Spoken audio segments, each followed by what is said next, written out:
In a small town in Michigan, there stood an ancient church with weathered stone walls and stained glass windows that had withstood the test of time.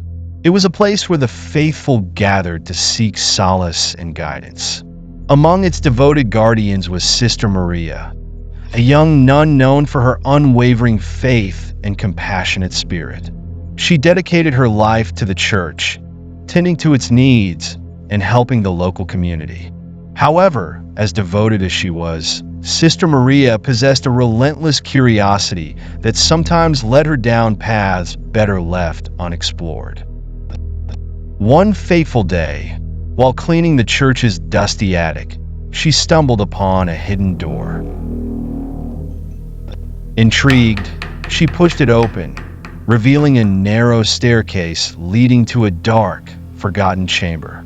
It was a place she had never been allowed to enter, and an eerie chill crept over her as she descended into the shadows.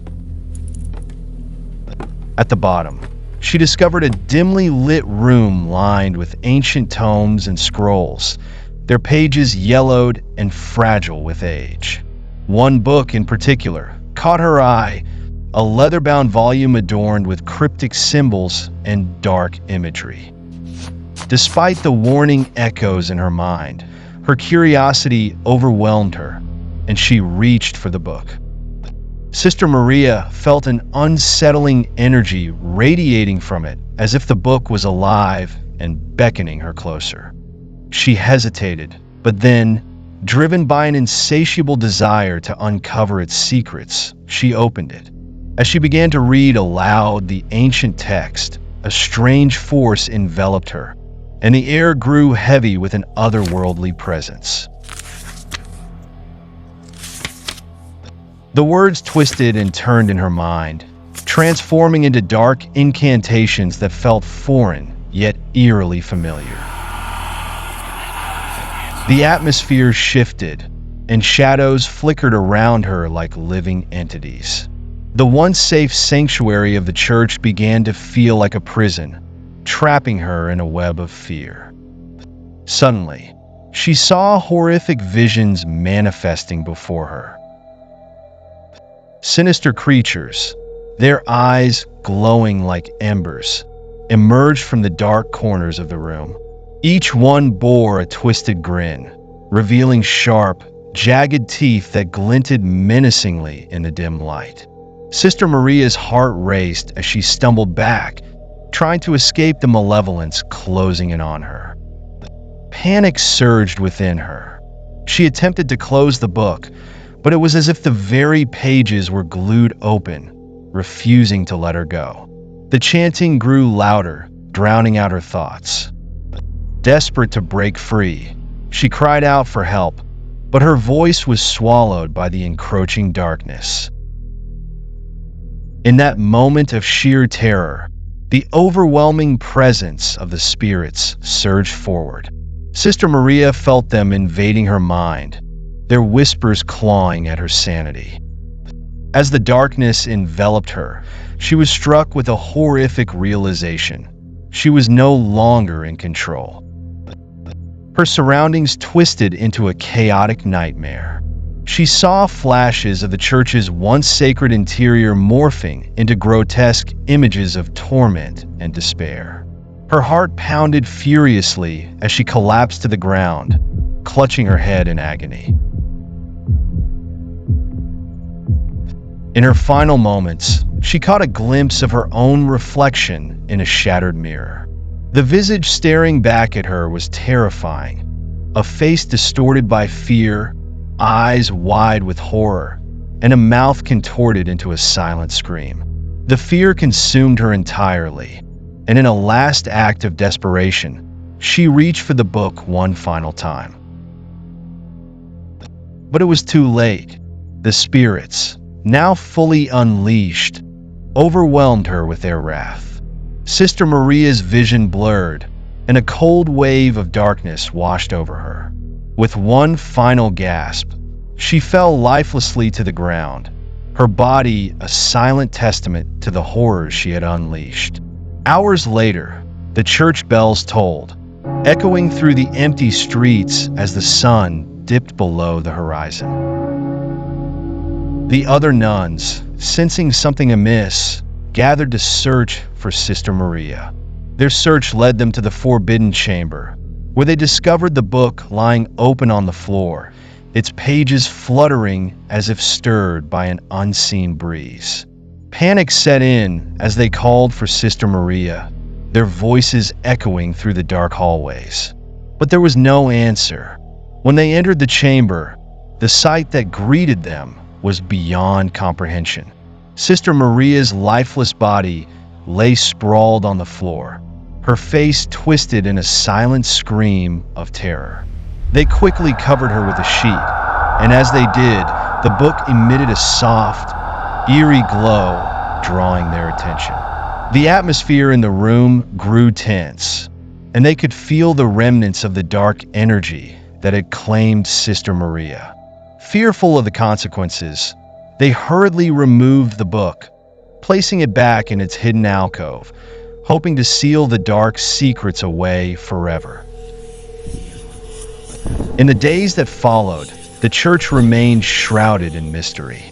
Rumors spread about Sister Maria's death, but no one knew the truth. The clergy deemed it too dangerous to speak of, and the incident was quickly swept under the rug.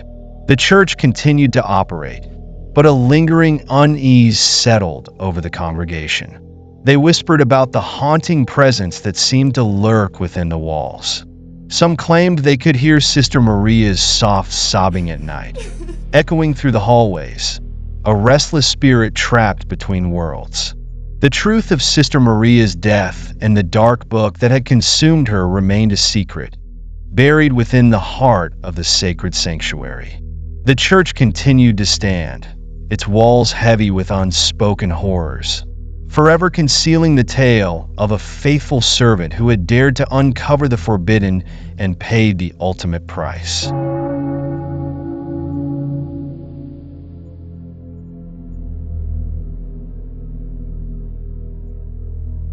Walter, a philosophy student at a small college in New England, was always on the hunt for hidden truths of the universe.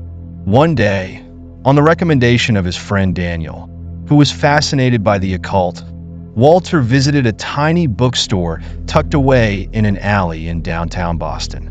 Daniel had claimed this bookstore had books you wouldn't find anywhere else. As Walter entered, an old man behind the counter stared at him with sharp eyes and a peculiar look. Without saying a word, the old man led Walter to a dusty old shelf. On it, there was a thin book with a black leather cover, with no title or markings. Without hesitation, Walter picked it up. When he turned back to show the old man the book, the man was gone. The shop suddenly felt cold and dark. But Walter, too intrigued to care, bought the book and headed home. That night, when everything was quiet, Walter decided to open the book. Its pages were filled with strange, jumbled symbols, but the more he read, the more uneasy he felt. On one of the pages, there was a brief note in archaic English. "He who reads these words shall open a gate to the dark." Walter, a skeptic of anything beyond logic, smirked and continued reading. But suddenly, he felt something move in the room. He glanced around, but saw nothing. It was going to be a long night. The more Walter read, the more he felt like someone or something was in the room with him. Finally, after hours of reading, he grew tired and drifted off to sleep. In the middle of the night, a noise startled him awake. Someone or something was inside his apartment. Walter stared at his bedroom door. In the faint light, he saw a shadowy figure moving. "Who's there?" His voice trembled. There was no answer, but the footsteps continued to grow closer. Walter scrambled to reach the book. When he opened it, the pages had changed. A new text appeared. "There is no way back." Just then, a terrifying laugh echoed from behind him. He slowly turned around and saw what he never thought possible. A dark figure, its eyes glowing, its body made of shifting shadows. The entity crept closer, its hand, black and immense, reached out toward the book. As its fingers touched the pages, the book suddenly burst apart, releasing a cloud of black smoke. At that moment, the figure vanished, but the sound of its laughter lingered in the air. Walter, gasping for breath, stared at his room. Everything seemed to be back to normal, but the book was gone. In its place, only a pile of ash remained. He could never explain to anyone what had happened, because every time he tried, the words caught in his throat. Walter's life slowly spiraled into a series of strange and inexplicable misfortunes. Every night, the sound of that demonic laughter echoed in his ears.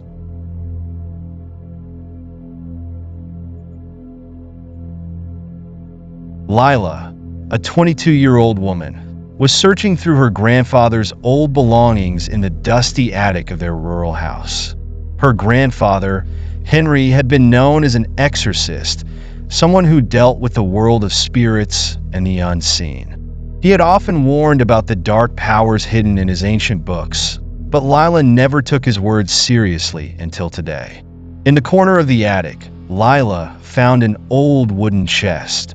With a hint of hesitation, she opened the lid, revealing a pile of ancient, leather-bound books. These were books that seemed untouched for decades. One particular book caught her eye, its black cover adorned with strange, cryptic symbols. The title was in old Arabic script, Invocation of Jinn. Curiosity overwhelmed her as she opened the book. On the first page, a strange warning was written. Do not read unless you are prepared never to return. Ignoring the ominous note, Lila continued to read. The words felt dark and heavy, their meaning slowly creeping into her mind. With each sentence, the room around her grew colder and darker. After several minutes, she heard a faint noise behind her. Lila quickly turned, but no one was there.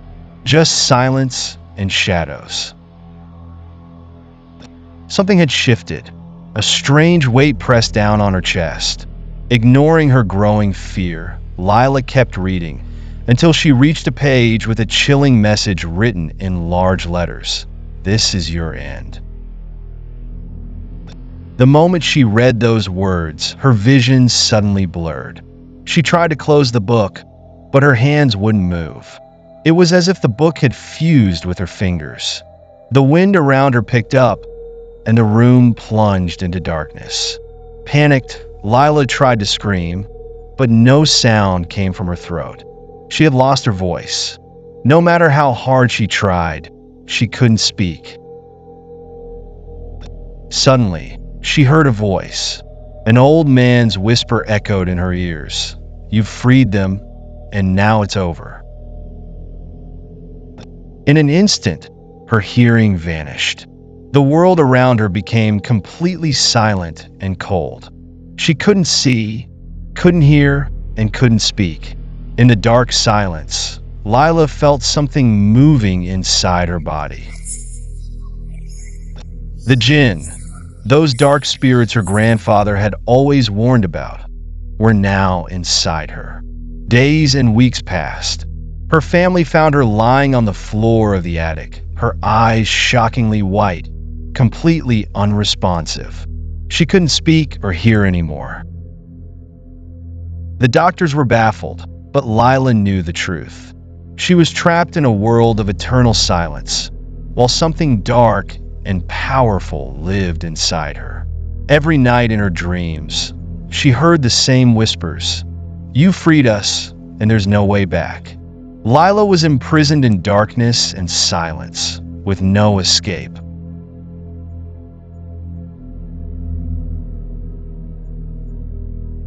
Alex, an American researcher, had spent years fascinated by ancient cultures. Upon hearing the legends of Egypt and the mysteries hidden within its lands, he decided to embark on a journey to uncover the truth. His goal was to find a book said to be buried deep within forgotten ruins, a book that could open a forbidden link between the world of spirits and humans. After weeks of searching and digging through ancient tombs, Alex finally stumbled upon the book, buried within a long-forgotten crypt. Its black leather cover, etched with strange, indecipherable symbols, immediately gave the impression that this was far more than just a historical artifact. As Alex carefully lifted the book, a strange sensation washed over him. Something deep inside whispered that this book should never be opened. Yet, his insatiable curiosity refused to let him stop. Returning to his hotel, Alex sat in a dimly lit room, the world around him silent. The only light in the room was focused on the book as he began flipping through its pages.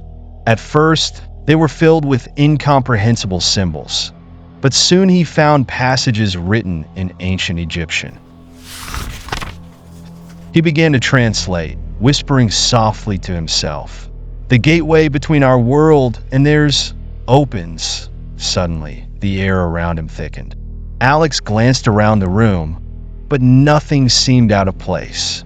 With a tinge of unease, he continued reading, the words pulling him in deeper. The lights in the room flickered, and a faint, unnerving voice seemed to emerge from the shadows of the room. "You have set us free." Startled, Alex looked around once more, but the room was still. He felt an invisible presence, cold and unsettling, creeping in the air.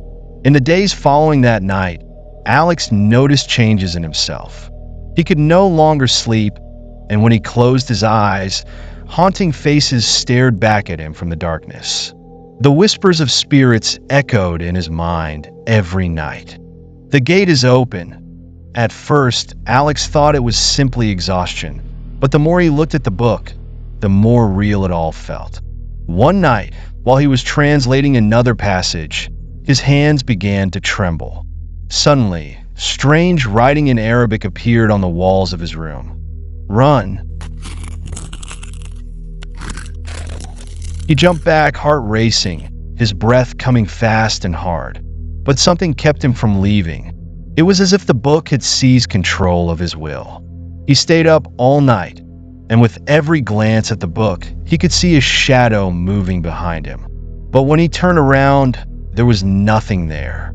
By the next morning, Alex could no longer tell the difference between reality and hallucination. The voices, the flickering visions, and the apparitions that emerged from the corners of his room were driving him mad. Desperate, he reached out for help, but anyone who tried to assist him seemed to fall under a similar spell, drawn into the eerie influence of the book.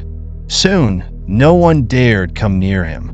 The book he had uncovered had opened a door to an unknown world that no human should have ever ventured into. In the final days, Alex found himself too weak to continue. His body trembled uncontrollably, and his mind was lost to the madness that had taken hold. In his last moments, with the book open before him, he whispered, "There is no way back." 2 weeks later, Alex's body was found in his hotel room. The room was cold, and the darkness felt alive. The book sat open on the table where he had died. From that day forward, anyone who entered that room could hear a faint whisper. "The gate is open."